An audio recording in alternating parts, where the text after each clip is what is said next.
你最近有没有看到网上铺天盖地的议论，说现在的女明星美得千篇一律，完全找不到记忆点。可若论最有特色的美女，人人都会指向80年代的港台女星林青霞的英气、王祖贤的明艳、关之琳的华贵、李嘉欣的冷艳，每一个人一眼认出，一辈子忘不掉。但就在这些绝色女星同台竞艳的年代，香港演艺圈流传着一句话：再红红不过钟楚红，再发发不过周润发，能和那个年代的周润发齐名。放眼整个港台影视圈，只有她一个人，她被媒体称为香港第一美女。就是这样一个女人，在最璀璨的年代力压群雄，却在所有人都以为她会继续称霸影坛的时候悄悄隐退。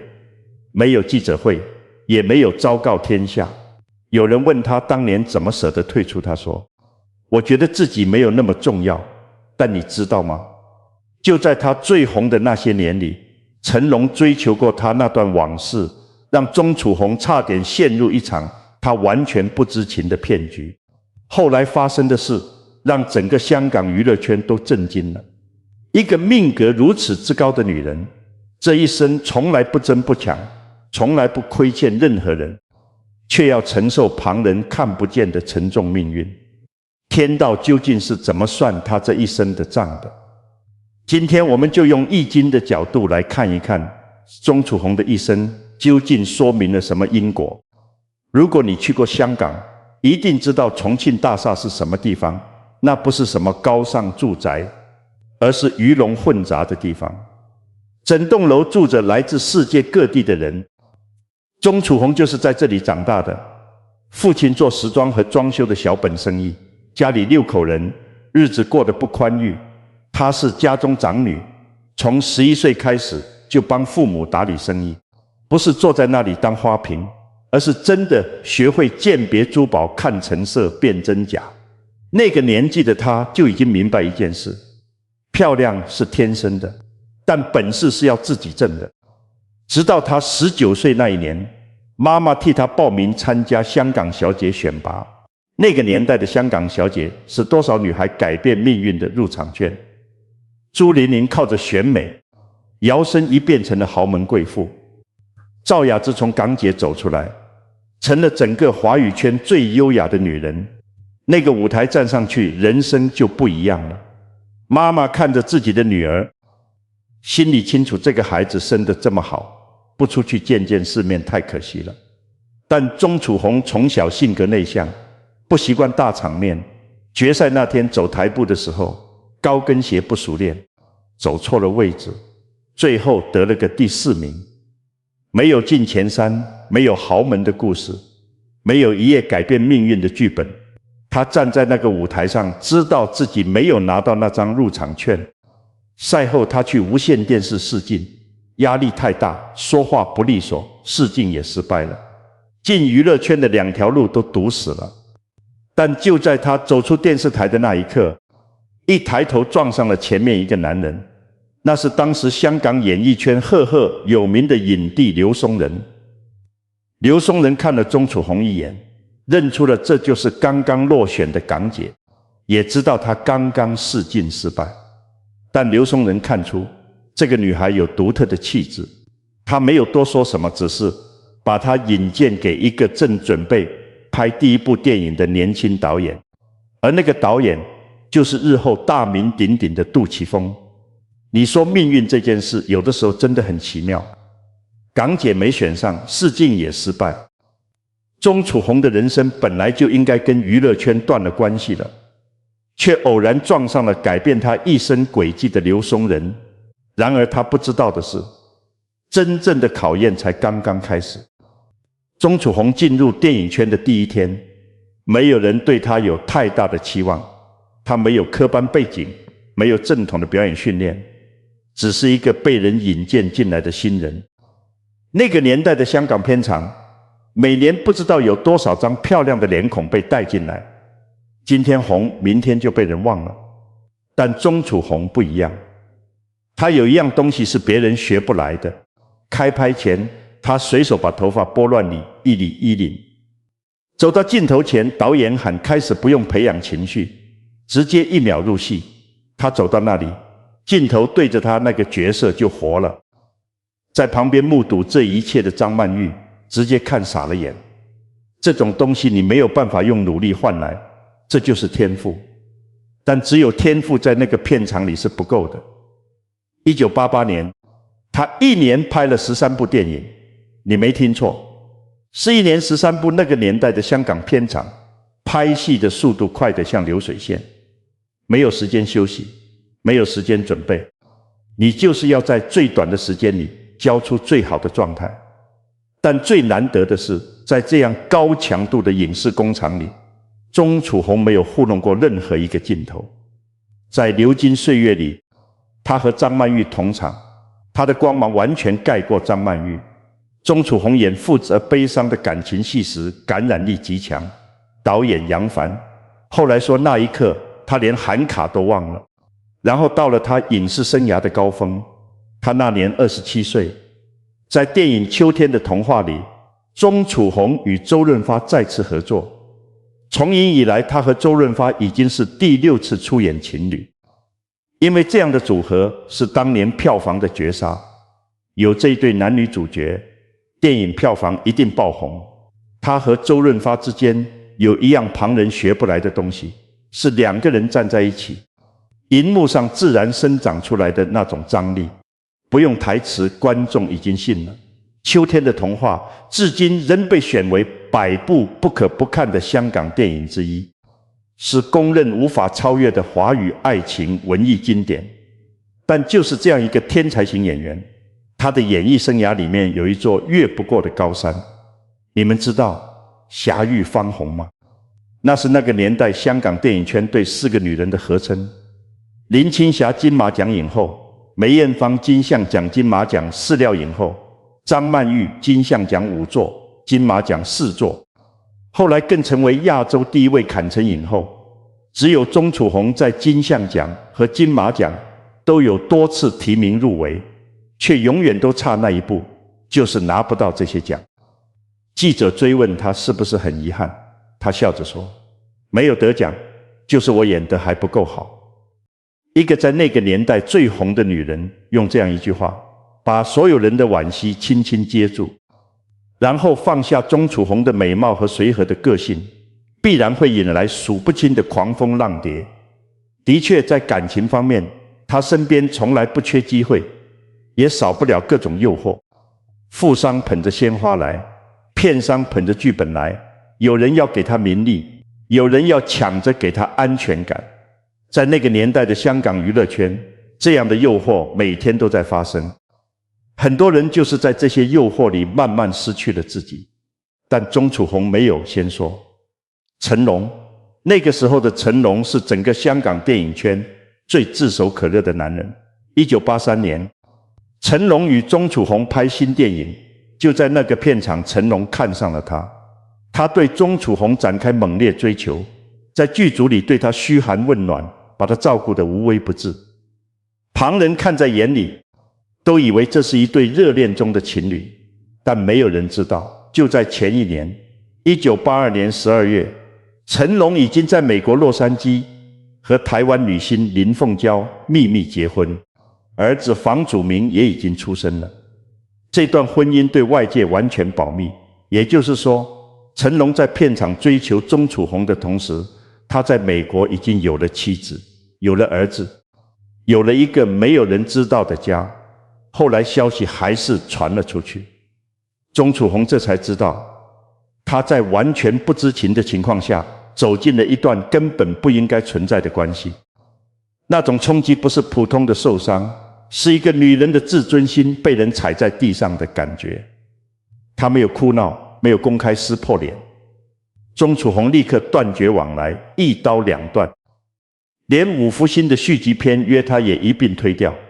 他不想再见到这个人，不想让任何人有机会再说闲话，不想让自己和这段关系再有任何一点牵连。当时有人说他傻，那可是成龙的片，那可是整个香港票房最有保障的系列电影。但钟楚红从来不是那种会为了利益委屈自己的人。他宁愿失去工作机会，也要让自己清清白白。歌王林子祥也追了他2年，同样因为对方有家庭，钟楚红明确拒绝，一句多余的话都没有。有富商开出7位数港元，只求与他共进一顿晚餐。他说，让我为了钱去跟人交朋友，我才不干这种事，志趣不相投，再有钱都没有用。这句话说得干脆，说得清醒，说得让人觉得这个女人骨子里有一种旁人拿不走的自重。她对朋友也是同样的态度。导演杨凡拍《意乱情迷》，为了宣传电影公司，想把钟楚红的性感泳装照拿去给花花公子当封面。旁人劝他不必牺牲形象，他说杨凡是用自己辛苦钱拍戏，需要帮助，他完全不计较那些照片，直接给出去发布了。后来杨凡想拍玫瑰的故事，原定女主角是张曼玉，但他想换成钟楚红。钟楚红知道后婉转拒绝了，他说张曼玉是他的好朋友，这个角色是为他量身定做的，我不会去抢。你想想，这种正义感在整个娱乐圈有几个人能做到呢？但说到张曼玉，必须要提一件非常震撼的往事，也是命运弄人的事。2个人是闺蜜，好到几乎每天见面，签了同一个经纪人一起拍戏，出双入对。但1987年，张曼玉在一次采访里无意中透露了钟楚红和朱家鼎同居的消息。钟楚红知道后非常愤怒，她极度重视私隐，那段感情她一直守口如瓶，偏偏被最信任的朋友就这样轻描淡写地说出去了。她没有忍，她在另一个采访里说出了张曼玉和导演尔冬升的秘密恋情，消息登上头版。张曼玉震怒，公开宣布与钟楚红断绝来往，2个人就这样闹僵了。但这段故事里有一个细节，很多人没有注意到，张曼玉无意中说出去的那个名字叫朱家鼎，就是那个人在那一年走进了钟楚红的生命。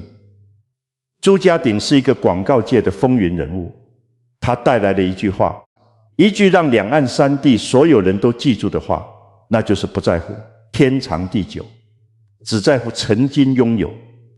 而钟楚红当时还不知道这句话，后来会成为他这一生最真实的写照。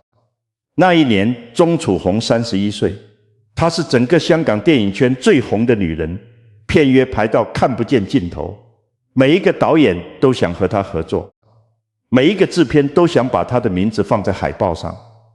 就在那一年，她做了一个决定。12月10日，美国罗德岛州圣百兰天主教教堂200多万港元的婚礼在美国悄悄办了，没有邀请香港媒体，没有公开宣布消息传回香港，整个娱乐圈震惊了。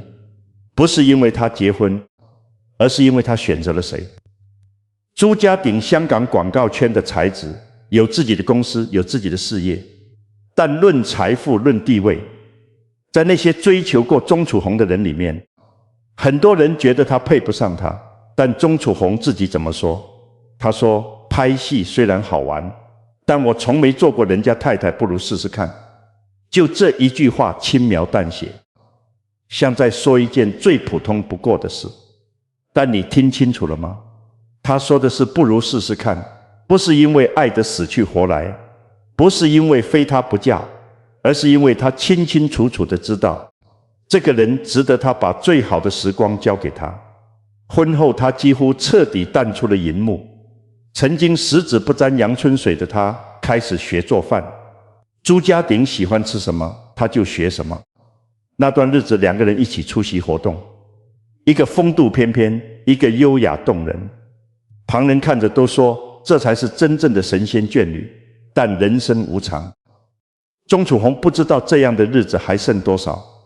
2006年，朱家鼎开始销售，不是普通的销售，是那种让你看了一眼心里就沉下去的销售，脸颊凹进去了，眼眶深了，衣服开始空荡荡地挂在身上。钟楚红陪他去求医，媒体拍到他们走出诊所的照片，朱家鼎已经瘦得让人认不出来。钟楚红走在他旁边，脸上戴着墨镜，表情平静。记者问他：“你的老公是不是病了？”钟楚红说：“没有，只是在减肥。”他在说谎，但那个谎言里面有一种旁人看了会心疼的东西，那就是钟楚红不想让朱家鼎难堪，不想让外面的世界在他最脆弱的时候，把镜头对着他确诊的消息还是传出来了。那个病是大肠癌，他带着他辗转香港、台湾、美国，遍访名医，试过所有能试的治疗方法，每天给他做5顿饭，给他榨豆浆，只要他愿意多吃一口，他就觉得还有希望。他说只要有一线希望，他就不放弃。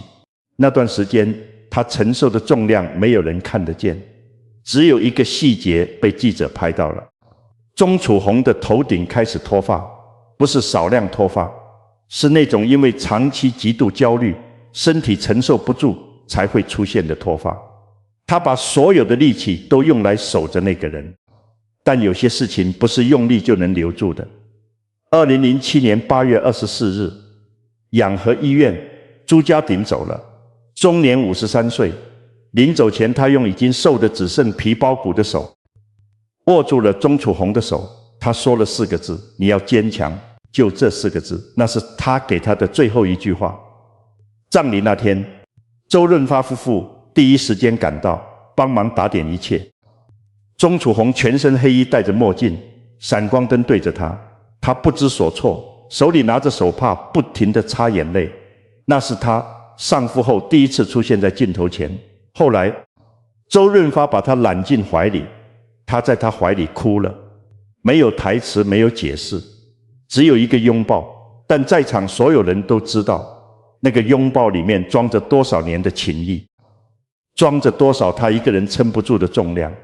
葬礼之后，钟楚红整整4个月穿着丧服不肯换，整个人瘦成一道影子，每天靠安眠药才能入睡。一合上眼就是噩梦，好几年他都走不出那个洞。那段时间，他几乎把自己关在家里，不出门，不见人，不接电话。告别式上，钟楚红说了一段话，你知道吗？你给了我人生最精彩的20年，让我认识到人生的真善美。最宝贵的是，我曾经拥有你，直到永远不在乎天长地久，只在乎曾经拥有写这句话的人，用自己的离去，让这句话有了最深的重量。朱家鼎走了之后，外界都在等着看一个无儿无女、独居多年的女人，接下来的日子会怎么过。有人说她一定撑不住，有人说她一定会再嫁，有人说朱家鼎走了，钟楚红什么都不是了，但没有人知道那段日子她到底有多痛。后来她在一次采访里说了一句话，只有那些真正痛过的人才能说出这样的话。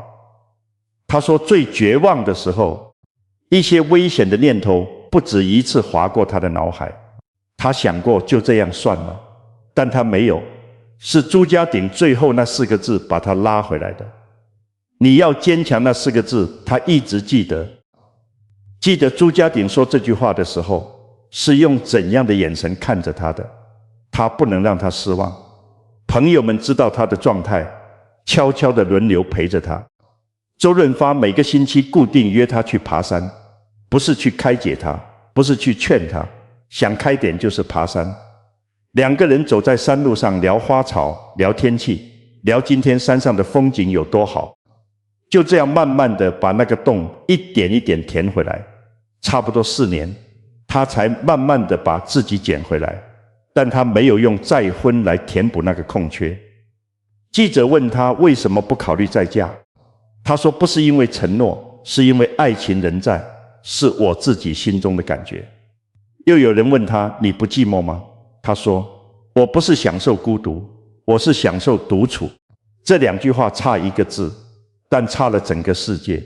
孤独是被迫的，是心里空着一个洞填不满；独处是选择的，是清醒的，是你知道自己要什么，然后把生活过成自己想要的样子。他选择了后者。朱家鼎生前是个摄影发烧友，喜欢用镜头捕捉世界。他走了之后，钟楚红背起了他的相机，他去了冰岛，他飞到肯尼亚。他说这是替他去看他没看过的风景。你听到这句话是什么感觉？他没有把它忘掉，他把它带在身边，带去了这个世界上他来不及去的每一个地方。那串佛珠手串是1991年婚礼那天朱家鼎亲手为他戴上的，30多年了，他从来没有摘下来过。有记者问他，你幸福吗？他对着镜头，眼角有细纹，眼神却亮得让人移不开视线。他说，我的幸福不需要向谁证明。他还说他至今仍然会做梦，梦到朱家鼎来找他，两个人谈笑风生，闲话家常。有一次他很想去旅行，却犹豫要不要去。那天晚上朱家鼎就来找他了。他说，我知道他是在鼓励我去这个世界上。有一种爱不是用时间来计算的，不是我爱了你多少年，不是我为你付出了什么，而是他走了之后，你每一天醒来，心里还有他，眼睛里还有他。钟楚红用他这一生，让我们看见了真正的爱是什么样子的。朱家鼎走后2年，他做了一件事，他去受洗，成为天主教徒。他说，我在想，将来去到天堂可以和他重聚。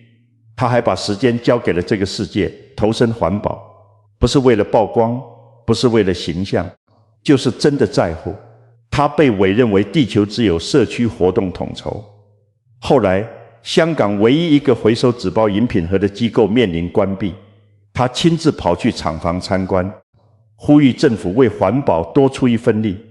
他公开反对明日大屿发展计划，说那是有违天意的工程，会让香港独特的面貌消失。他做这些从来没有人替他宣传，也不需要，然后是他对自己的态度。那个曾经被称为东方玛丽莲梦露的女人，到了60多岁，拒绝医美，拒绝修图。拍广告的时候，她主动要求在合同里加入一条，禁止用 AI 修饰她的脸。有人问她为什么，她说人总是要老的。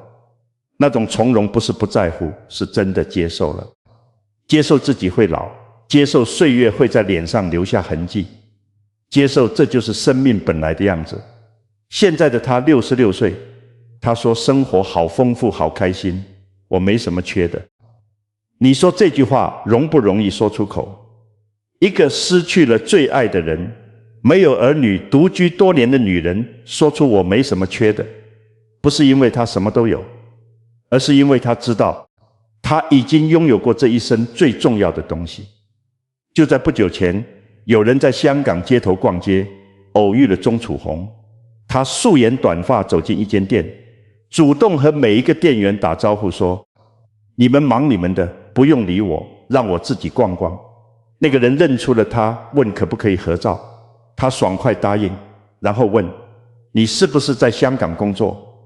代问你爸爸妈妈好。那个人后来在网上写道，我对他说，请千万要幸福。他说，我会的，你也是。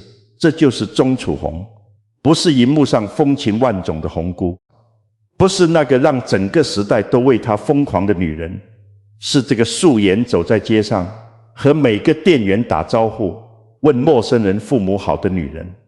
那么这样一个女人，她这一生受过的苦，天道究竟是怎么看的？说到这里，我想问你们一个问题，钟楚红这一生从来不亏欠任何人，感情上洁身自好，对朋友有情有义，对这个世界善意满满，但他却痛失挚爱，晚年孤独一个人走过这么长的岁月，难道好人真的没有好报？这个问题相信很多人心里都有过，不只是钟楚红，你身边是不是也有这样的人，善良了一辈子，却偏偏要承受最重的苦？用世俗的眼光来看，这是不公平的。但佛家给了我们一个更深的视角。佛家说，欲知前世因今生受者是，欲知来世果今生作者是。这句话是整个因果轮回最核心的道理。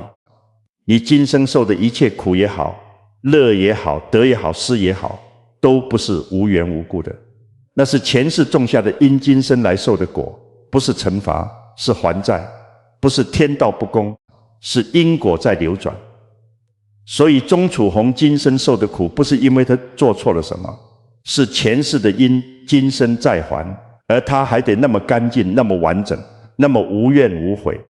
他没有用痛苦去怨恨任何人，没有用孤独去逃避任何事，没有用失去去否定那16年的美好，他只是把这一生的账还得清清楚楚。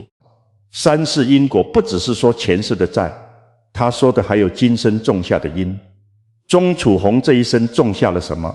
他在感情上守住了自己。成龙已婚，他立刻走。林子祥追了他2年，他明确拒绝。有富商开出7位数，他说要我为了钱去跟人交朋友，我才不干这种事。志趣不相投，再有钱都没有用，不是清高，是自重。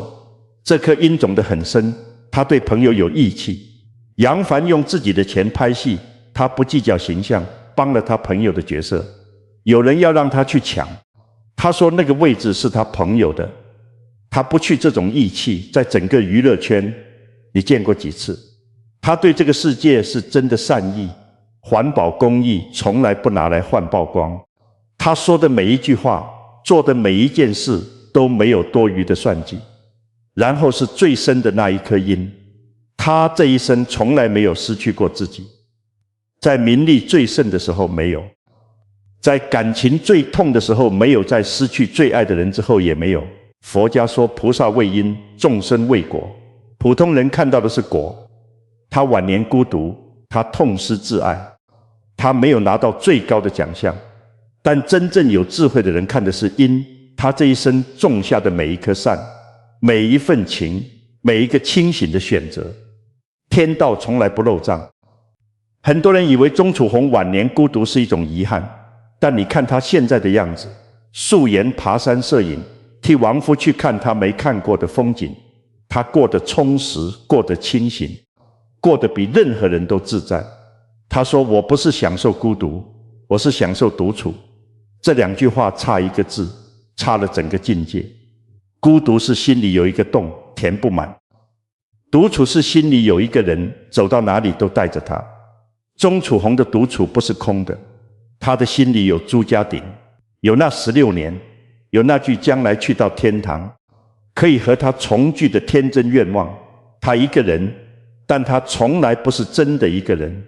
他的智慧不只是独处。你有没有注意到，他这一生从来不在外面解释自己？吸引的时候没有记者会，没有昭告天下，悄悄走了。朱家鼎患病，媒体追问，他平静地说，只是在减肥，不让外界的目光打扰他最脆弱的时刻。伤夫之后，他没有接受采访，没有公开哭诉，把自己关起来，用4年时间安静地走出来。有人起哄撮合他再婚，他笑着挥手，别搞我了，我现在很自由。